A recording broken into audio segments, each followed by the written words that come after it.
Good morning વિદ્યાર્થી મિત્રો. હવે ચેપ્ટર 2 લેક્ચર નંબર 9 આપણે 8 લેક્ચર ચેપ્ટર 2 માં ભણ્યા છે. લાસ્ટ લેક્ચરમાં જે પ્રમાણે આપણે દાખલા ચાલ્યા તો પહેલા સમીકરણ વાળા એમાં આપણે આગળ વધીએ. એકાદ દાખલો એમાં બાકી છે.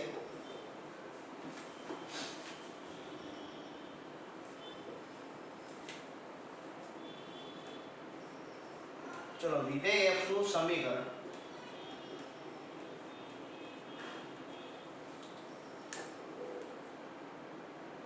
Three time F of x plus two time F of x plus 59 upon x minus 1 बराबर 10x प्लस 30 है.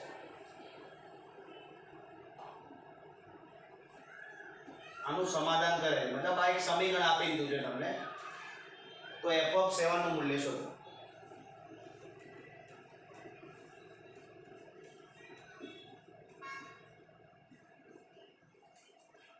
અગાઉ આની પહેલા જે દાખલા ગણ્યા હતા એમાં કેવું હતું કે f of x આપ્યું હોય તો બાજુમાં f of 1 minus x આપ્યું હોય, અથવા f of x આપ્યું હોય તો પછી એની બાજુમાં f of 2 minus x કે x minus એ ટાઈપનું પદ આપ્યું હોય. અહીંયા આમાં કંઈક અલગ જ છે. તમારે શોધવાનું છે f of 7. હવે આપણે f of 7 શોધવું છે ને એટલે અહીંયા જે સમીકરણ આપ્યું છે ને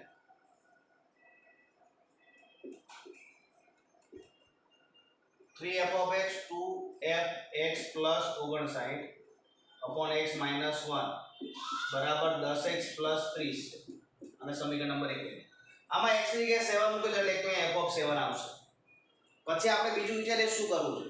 આપણે બે સમીકરણનો લોપ કરતા હતા, આમાં લોપ જ આવશે પણ પછી x ની કિંમત કઈ રાખવાની એ વિચારવું પડશે.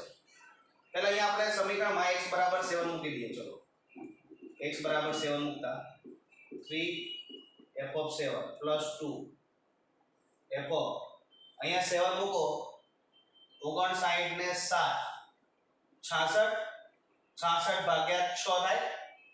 x ની જગ્યાએ તમે 7 મૂકો તો 6 66 ભાગ્યા 6 એટલે 11. ચલો, અહીંયા 70 70 ને 30 100 સમીકરણ નંબર 2 થઈ ગયું. બરાબર છે. चलो, હવે f of 7 આવી ગયું છે તો હવે x બરાબર 11 મૂકવાના. આપણને ખબર કેમ પડશે x બરાબર 11 મૂકવાના? અહીંયાથી x બરાબર 7 મૂકે એટલે એક પદ f of 7 વાળો આવ્યો. હવે x ની જગ્યાએ 11 મૂકશું તો બીજું પદ f of 11 વાળો આવશે અને પછી લો. ચલો, હવે x બરાબર 11 મૂકતા x ની જગ્યાએ 11 મૂકો 3 f of 11 બરાબર f of 11 પ્લસ 2 અહીંયા 11 મૂકો. ચલો, તો અહીંયા કેટલા થઈ ગયા? 60 થઈ ગયા, સોરી 70 થઈ ગયા અને 11 મૂકો એટલે 10. 70 ભાગ્યા 10 એટલે 7. ચલો, અહીંયા 11 મૂકો એટલે 110 110 ને 30 140 સમીકરણ નંબર 3. ક્લિયર? હવે આવડે એવું છે. હવે અગાઉના દાખલા જેવું થઈ ગયું. આટલું આપણા માટે નવું હતું. બરાબર, f નું સમીકરણ આપેલું છે. અહીંયા x નું જે વિધેય આપ્યું છે થોડું વિચિત્ર આપેલું. બાકી બધા કેવું અહીંયા x હોય તો અહીંયા 1 x હોય એટલે આપણે શું કરતા ડાયરેક્ટ x ની જગ્યાએ 1 x મૂકી બે સમીકરણનો લોપ કરી નાખતા એટલે f of x ની કિંમત મળી જાય. હવે આમાં શું થયું છે કે અહીંયા આ પદ આપ્યું x + 59 x - 1. તો તમારે આમાં એવું કરવું હોય તો કરી શકો પણ બહુ અઘરું થાય. આમાં શું કરવું પડે? આના સમીકરણ નંબર 1 આપ્યું ને પછી x ના બદલે x + 59 x - 1 લેતા એટલે અહીંયા એવું પદ આવશે પછી અહીંયા પાછી x ની એવી કિંમત લખવાની. પણ સાદરૂપ બહુ અઘરું થાય. એને કરતા આપણે શું કરવું? x ની જગ્યાએ ડાયરેક્ટ કેટલા લખી નાખ્યા? 7 એટલે પહેલું સમીકરણ મળી ગયું. હવે અહીંયાથી જ આપણને આઈડિયા આવી જાય કે બીજી x ની કિંમત કઈ લેવાની? તો 11 લેવાની છે. ચલો, આપણે આને ક્રમમાં ગોઠવી નાખી. પહેલા 2 f of 7 આગળ લખી નાખ પ્લસ 3 f of 11 પાછળ લખો બરાબર 140 સમીકરણ નંબર 3. આપણે f of 7 શોધવાનું છે તો 11 નો લૂપ કરવાનો થાય. f of 11 સમીકરણ 2 ને 3 વડે ગુણો. સમીકરણ 2 ને 3 વડે અને સમીકરણ 3 ને 2 વડે ગુણી લોપ કરતા ચલો આને 3 વડે ગુણ્યા તો 9 f of 7 plus 6 f of 11 અને અહીંયા 300 બરાબર સમીકરણ 1 ને 3 વડે ગુણીએ ચલો હવે સમીકરણ 3 છે એને 2 વડે ગુણીએ 4 f of 7 plus 6 f of 11 2 વડે ગુણો એટલે 280 clear minus minus minus f of 11 વાળું પદ તો કેન્સલ 9 ટાઈમ f of 7 છે minus 4 time f of 7 5 f of 7 300 minus 280 ચલો 300 માઈનસ 280 એટલે 20 તો f of 7 બરાબર 4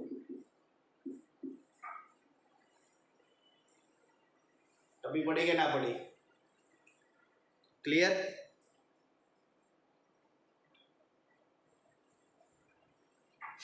આ બે સમીકરણ એકવાર આવી જાય ને પછી તો તમને ફાવશે જ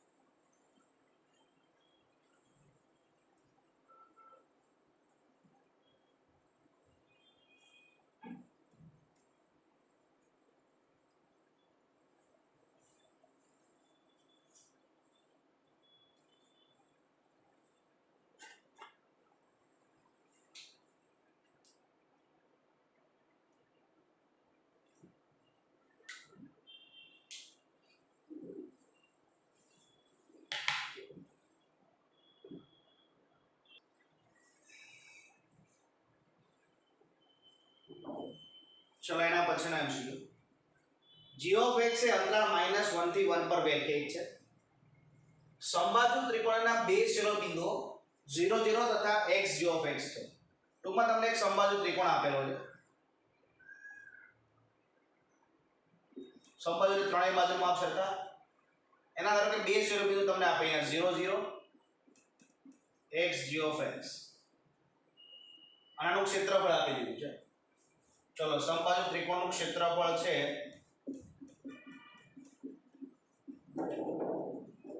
√3/4 તો g of x બરાબર ખાલી જગ્યા રેડી ચલો હવે સમબાજુ ત્રિકોણના ક્ષેત્રફળનું સૂત્ર શું આવે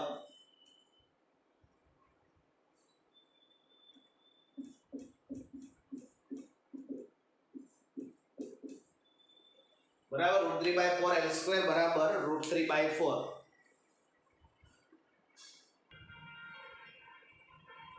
આ તમારે 8 10 માં આવી સમબાજુ ત્રિકોણના ક્ષેત્રફળનું એક સૂત્ર છે √3/4 ગુણ્યા લંબાઈનો સ્ક્વેર એટલે √3/4 તો ગયા L² બરાબર 1 આપ્યું કેવાય તમારે g of x શોધવાનું છે હવે L² બરાબર 1 એક સમીકરણ છે આપણી પાસે એવું કહી શકીએ આપણે હવે એક સમીકરણ આવી અને તમારે g of x શોધવું છે હવે g of x તમને અહીંયા બાજુની લંબાઈ સ્વરૂપે મળે ખરા બરાબર આ ધારો કે ત્રિકોણ ABC છે તો AB એટલે L થયું કે નહીં બરાબર ચલો અહીં AB બરાબર L AB² બરાબર L² થાય ચલો અહીંયા અંતર સૂત્ર AB² એટલે x - 0 x² plus g of x નો સ્ક્વેર બરાબર L² થઈ ગયું આ L² ની કિંમત અહીંયા મૂકી દો એટલે એમાં g of x આવે છે એટલે એના પરથી g of x ની કિંમત મળશે ચલો અહીંયા કિંમત મૂકીએ x² plus g of x નો સ્ક્વેર બરાબર 1 चलो x² सामे लई जाओ g of x નો સ્ક્વેર બરાબર 1 - x².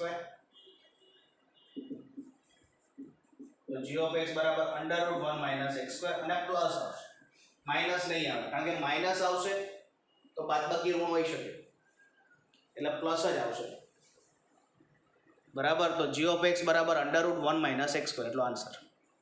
પણ તમને અહીંયા ટપી પડવી જોઈએ કે શરૂઆત શું કરવાની છે. આપણને એક હિન્ટ અહીંયા આપી છે કે ત્રિકોણનું ક્ષેત્રફળ √3/4 છે.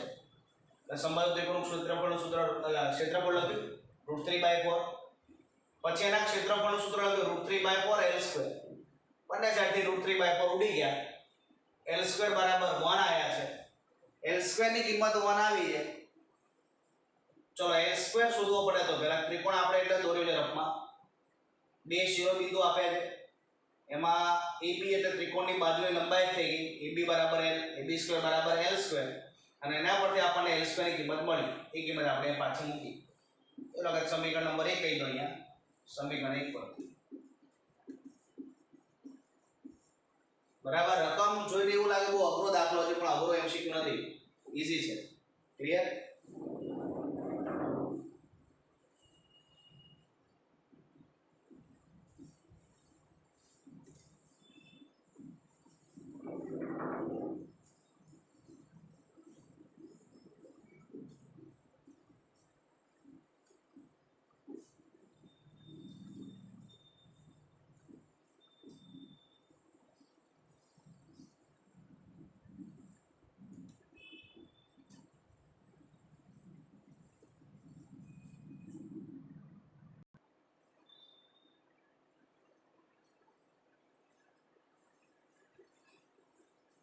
જો આની રકમ પહેલા સમજી લો બે ક્વેશ્ચન પૂછ્યા છે આમાં વિધેય તરીકે આપણને f(x) બરાબર 4x 4x + 2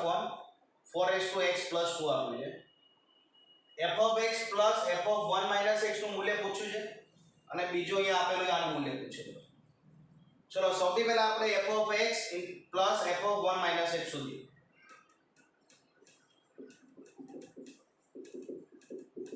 ચલો f(x) તો રેડીમેડ આપી છે મૂકી દઈએ કિંમત 4x + 4x + 2 plus f(1 - x) અહીંયા તમે 1 - x મૂકો ને તો જ્યાં x હોય ત્યાં બધે 1 - x આવશે એટલે 4(1 - x)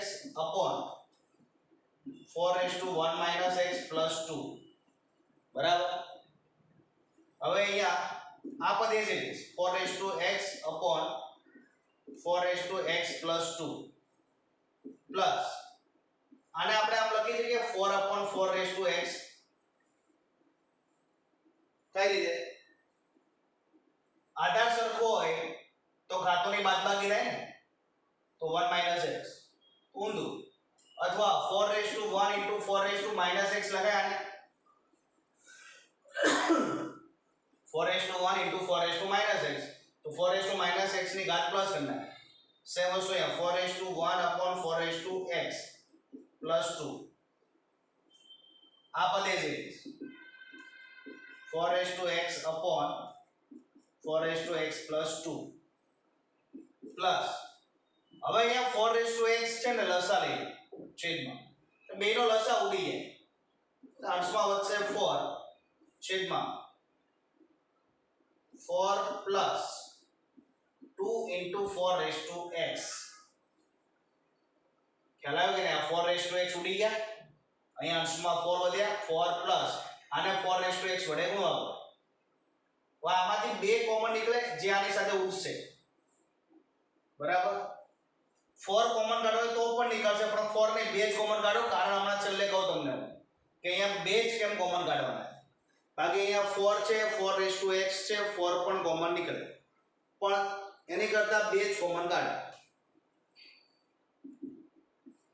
4(x) + 2 પ્લસ ચલો અહીંયા 4 2 કોમન કાઢીએ તો 2 પ્લસ 4(x) થઈ ગયા ચલો અહીંયા છેદ ઉડ્યા હવે ખબર પડી ગઈ જો આ બેના છેદ સરખા છે લસા લેશું એટલે અંશ એટલો જ આવશે એટલે બંને પદ સરખા થશે ઉડશે બરાબર ચલો હવે અંશમાં શું વધ્યું 4(x) + 2 છેદમાં 4(x) + 2 અહીંયા એ જ છે 4(x) + 2 બરાબર 1 એટલે આનો આન્સર 1 હવે આ દાખલો મોટો છે એટલે હમણાં ભૂસી નાખીશું આનો આન્સર હું લખી નાખું 1 આવે પડી ખબર કે ના પડી ફરી પહેલા તો બંનેની કિંમત મૂકી છે આ પદ છેક સુધી એમ રાખવાનું છે અહીંયા આપણે સાદુરૂપ આપવાનું પહેલા 4(1 - x) છે તો એની જગ્યાએ 4/4(x) લગાય બંને જગ્યાએ એવું લખ્યું 4(x) લસા લીધો બે કોમન કાઢ્યા એટલે અહીંયા બે વધ્યા બંનેના છેદ સરખા થઈ ગયા છે તો 4x + 2 upon 4x + 2 answer 1 clear ચલો હવે બીજું મૂલ્ય શોધીએ આપણે જો હવે ચારે ચાર ઓપ્શનમાં છે ને પહેલાનો આન્સર તો 1 અને 0 જ છે પણ 1 હોય ને એવા ત્રણ ઓપ્શન છે જો આનો જવાબ 0 આવી ગયો હોત ને તો ઓપ્શન સી સાચો હોત તો તમે આપણે આગળ દાખલો કરવાની જરૂર જ નથી એટલે આનો આન્સર 1 આવે એ લખી નાખો યાદ રાખો ખબર પડી જો 0 આવી ગયો હોત તો સીધો જ આન્સર સેટ થઈ જાય ઓપ્શન સી આન્સર સાચો ગણાય કારણ કે એમાં ઓપ્શન સી માં એક જ જગ્યાએ 0 છે 1 હોય એવા ત્રણ ઓપ્શન છે એટલે બીજું પરિણામ આપણે મેળવીએ તો f(1/1997) f(2/1997) f(3/1997) up to છેલ્લું પદ શું છે f(1996/1997) તો એની આગળનું પદ શું હોય f(1995/1997) ચલો એની પહેલાનું પદ શું હોય f(1994/1997) આ ટાઈપનું પદ થાય હવે જો આમાં છે ને પહેલા સમીકરણનો ઉપયોગ કરવાનો પહેલા સમીકરણમાં જો વિધેયમાં જે મૂલ્ય આપ્યું છે ને બેનો સરવાળો 1 થાય x 1 - x તો આન્સર 1 એ રીતે તમે એ વિચારો કે અહીંયા કયા બે પદનો સરવાળો 1 થાય છે જેનો સરવાળો 1 થતો એનો આન્સર 1 આવશે આના પરથી સમીકરણ 1 પરથી x 1 - x તો આન્સર 1 x ઉડી ગયા 1 વધ્યા તો આન્સર 1 તો 1/1997 છે એની જોડે હું છેલ્લું પદ લખું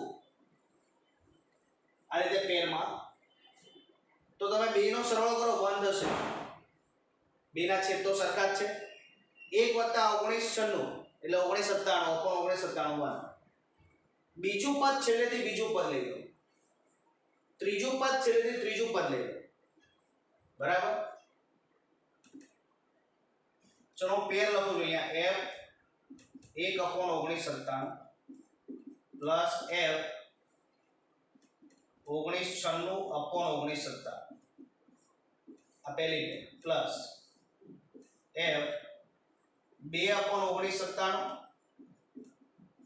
પ્લસ f(1995/1997) આ બીજી પેર છે પ્લસ ચલો એ રીતે ત્રીજી પેર લખીએ આપણે f(3/1997) પ્લસ f(1994/1997) પ્લસ ચલો આવી ટોટલ કેટલી પેર બનશે તો ઉપર જેટલા પદ હોય એનાથી અડધી બને ઉપર જો 1 2 3 અહીંયા જોવાનું છેદમાં તો 1997 છે 1 2 3 1 થી શરૂ થાય 1996 સુધી તો ટોટલ કેટલા પદ આવશે 1996 ભાગ્યા 2 પદ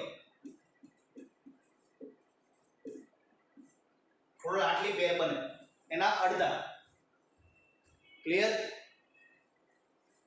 ખબર પડી કે ના પડી બરાબર ચલો હવે આનો આન્સર 1 આવે સમીકરણ 1 પરથી ચલો 1 પ્લસ આનો આન્સર પણ 1 પ્લસ 1 અપ ટુ કેટલા પદ આવશે 1996 ના અડધા કરો ને 1996 2000 હોય તો 1000 આવે અને 998 આવશે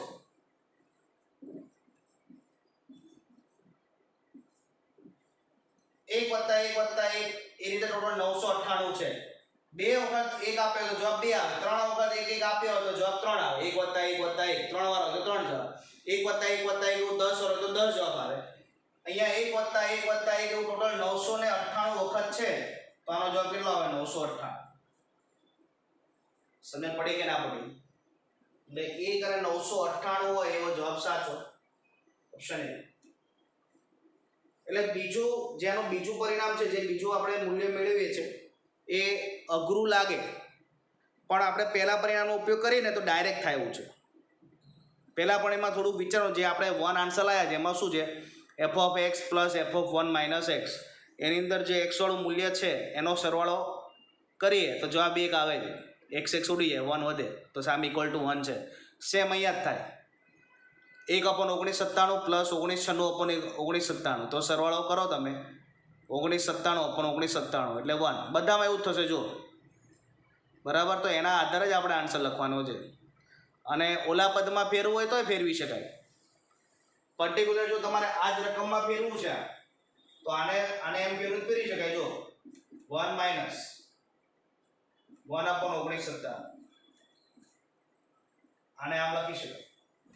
તો બેઠું આ પદ થાય જો, અહીંયા x અને x ગણી લો, 1 માઇનસ x થઈ ગયું. એવું આમાં થાય તો આની જગ્યાએ શું લખાશે? 1 માઇનસ 2/1997, 1997 માઇનસ 2 તો 1995. તો બેઠું આ પદ થાય જો, x છે તો અહીંયા 1 માઇનસ x, 1 માઇનસ x, આને x ગણો 1 માઇનસ x, આને x ગણો તો અહીંયા 1 માઇનસ x થશે જ. પણ મેં તમને ડાયરેક્ટ શીખવાડી દીધું છે. આ બેમાં x x ઉડી જાય છે, આન્સર 1. બરાબર. તો અહીંયા એવું છે, ઉડી જાય છે, 1 વધે તો આન્સર 1. આ 1 વધ્યો અંદર 1. મેં તમને એવી રીતે યાદ રાખ્યું. આ રીતે ગોઠવવું જરૂર નથી, ગોઠવો તો પણ ચાલે, બરાબર, પણ ડાયરેક્ટ થાય છે. ક્લિયર?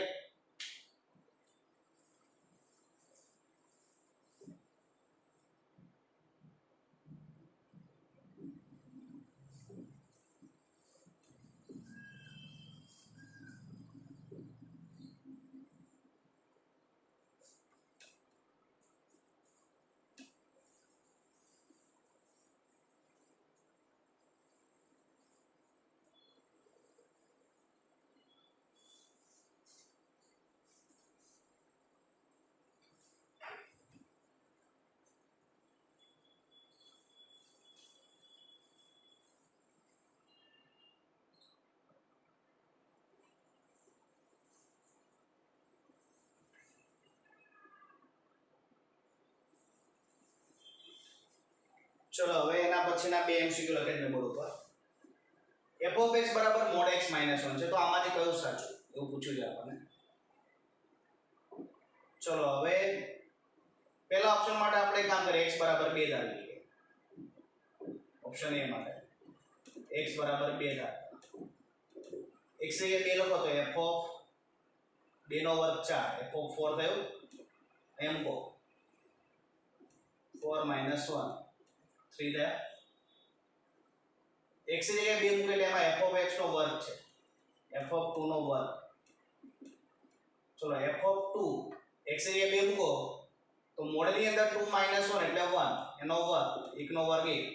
આ બંને સરખા નથી, મતલબ ઓપ્શન એ ખોટો. સમજ્યા? કિંમત ધારીને ફટાફટ વધશે. બાકી બીજી મેથડ છે પણ એ ના કરતા, કિંમત ધાર્યા વગર છે. અહીંયા જે કાયદેસર મેથડ આવે છે પણ એ બહુ મોટું થશે. અને બાય ચાન્સ આ સરખું આવ્યું હોત ને તો શું કરવાનું, ખાલી ધન સંખ્યા માટે નહીં, ઋણ માટે પણ વિચાર લેવાનો. કારણ કે વાસ્તવિક સંખ્યા માટે કીધું છે, ધન ઋણ બધા માટે ચેક કરવાનો આવે. ચલો બીજો ઓપ્શન, એમાં x બરાબર 2 અને y બરાબર 3 લઈએ તો પહેલામાં થઈ જાય f of 5, એટલે જે થઈ જશે f of 5 2 + 3.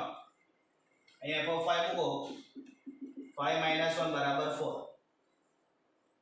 ચલો હવે f of 2 plus f of 3. ચલો f of 2 2 minus 1, f of 3 3 minus 1. 2 minus 1 3 minus 1, 1 plus 2 3. તો 4 is not equal to 3, બરાબર, not equal to 4. મતલબ ઓપ્શન બી પણ ખોટો, ઓપ્શન એ પણ ખોટો. વધ્યો ઓપ્શન સી. ચલો એમાં x બરાબર 2 લઈ લઈએ તો એને તો ગણતરી કરી હતી ને આપણે.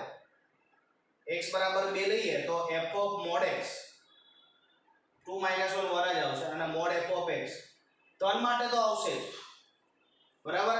ધન માટે તો બંને સરખું થશે, કે ફેર નહીં પડે. જો ઋણ કિંમત લઈએ આપણે આમાં, x બરાબર -2 માં. ચલો x એ -2 મૂકો અહીંયા તો f of 2 થઈ ગયું. mod x છે ને, એટલે mod ની અંદર માઈનસ લખો તો f of 2 થાય. તો f of 2 નું મૂલ્ય 2 - 1 એટલે 1. હવે આવો f ઓફ -2 મોડ ની અંદર મોડ એમ ના f of -2 no answer -2 -1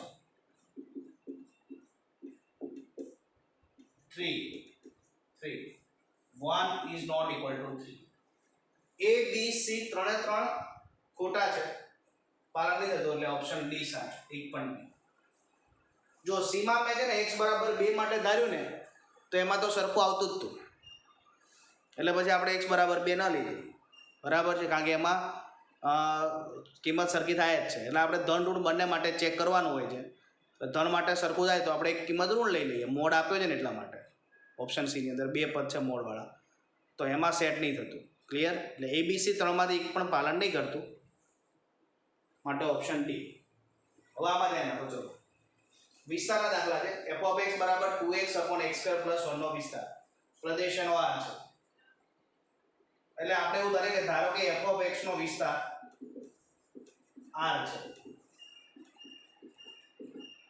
sorry f of x નો વિસ્તાર y છે ચલો વિસ્તાર હોય એટલે f of x નો જવાબ y આવે ને ચલો f of x નો જવાબ y આવે એટલે f of x ની કિંમત મૂકીએ 2x / x² + 1 બરાબર y ક્લિયર હવે આ પદ સામે લઈ લો 2x બરાબર y x² + y 2x આવે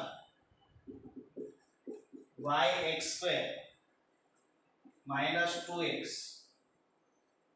+ y બરાબર 0 દ્વિઘાત સમીકરણ બન્યું આપણે જનરલી એવું હોય છે આમાં ટેક્સ્ટ બુકમાં આપણે જે દાખલા ને બહુ ઈઝી હતા બરાબર છે y ની વેલ્યુ શોધવાની વિસ્તાર આપણે y ધાર્યો છે એટલે આપણે વિસ્તાર શોધવો છે y ની કિંમત શોધવાની થાય y ની કિંમત શોધવાની થાય તો અહીંયા દ્વિઘાત સમીકરણ આવ્યું x માં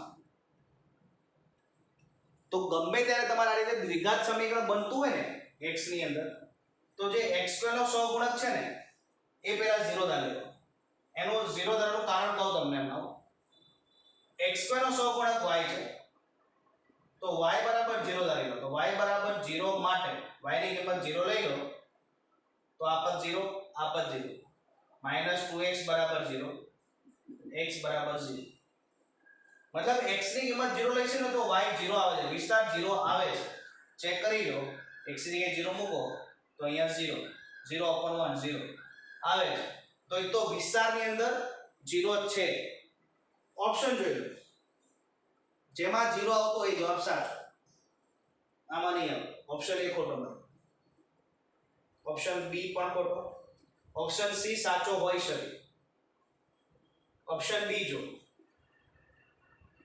માઈનસ ઇનથી -1 1 થી ઇન્ફિનિટી ઓપ્શન ડી પણ ખોટો એક જ ઓપ્શન સાચો આવે કયો આવ્યો સી તો આપણો જવાબ સી આગળ દાખલો ગણવાની જરૂર નથી હજી આગળ દાખલો થાય છે પણ ન ગણો તો પણ ચાલે ફરીથી f of x નો વિસ્તાર શું છે y આપણે વિસ્તાર y ધારો વિસ્તાર એટલે આનો જવાબ મતલબ f of x નો જવાબ y છે f of x ની કિંમત મૂકી ચોકડી ગુણાકાર કર્યો 2x આ બાદ લઈ ગયા એટલે દ્વિઘાત સમીકરણ બન્યું x માં બરાબર દ્વિઘાત સમીકરણ ગમે ત્યારે બને ને x ની અંદર એટલે એનો જે x² હોય ને એનો સહગુણક તમારે 0 ધાર લેવાનો એટલે y બરાબર 0 ધારી લીધું y બરાબર 0 ધારો એટલે આ બે પદ તો 0 થઈ ગયા -2x બરાબર 0 એટલે x બરાબર 0 થયો x બરાબર 0 આપણે આમાં મૂકીએ તો જવાબ 0 આવે છે y એટલે વિસ્તાર તો આનો જવાબ 0 આવે છે તો જવાબ 0 આવે છે મતલબ એના વિસ્તારમાં 0 તો છે જ ઓપ્શનમાં જોઈ લો કોના કોના વિસ્તારમાં 0 આવે છે એક જ ઓપ્શન છે સી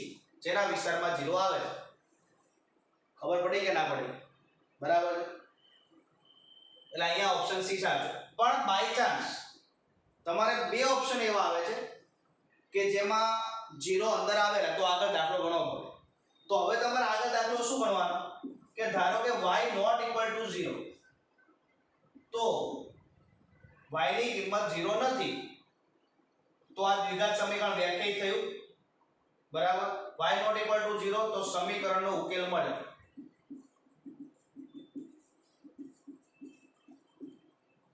मतलब d greater than or equal to 0 કોઈ પણ દ્વિઘાત સમીકરણ હોય d લખો ડેલ્ટા લખો એનો આન્સર ક્યારે મળે કે એનો જવાબ delta greater than or equal to 0 હોય તો. હવે ખબર પડે 0 કેમ ધારી. જો કોઈ પણ દ્વિઘાત સમીકરણ હોય એ દ્વિઘાત સમીકરણ ક્યારે કહેવાય? x સ્ક્વેર વાળો પદ હોય તો. બરાબર, એ વ્યાખ્યાયિત હોવું જોઈએ. અહીંયા વિસ્તાર છે y, તો y નો આન્સર કોઈ પણ હોઈ શકે. આપણે x સ્ક્વેર નો જે સહગુણક છે 0 દાખલી દો, તો આમાં y છે, કોઈમાં y + 1 આવશે, કોઈમાં y - 1 આવશે. જે આવે એ 0 તમારે લઈ લેવાનું. તો y + 1 સોરી અહીંયા y = 0 લીધો એટલે x = 0, તો એક તો એના વિસ્તારમાં 0 તો છે જ. બરાબર, પણ આપણે એવું ધરી લઈએ કે y ની કિંમત 0 નથી, તો આ દ્વિઘાત સમીકરણ એઝ ઇટ ઇઝ રહેશે. તો તમે આ લખીશું. હવે આના પ્રમાણે b² - 4ac કરીએ આપણે. b² એટલે x નો સહગુણક -2 એટલે -2/4 4 b² - 4 a એની કિંમત y, c ની કિંમત y greater than or equal to 0, 4 - 4y² greater than or equal to 0. Clear? -4y² સામે લઈ જાઓ, ઉપર લખું છો બાકીના પદ.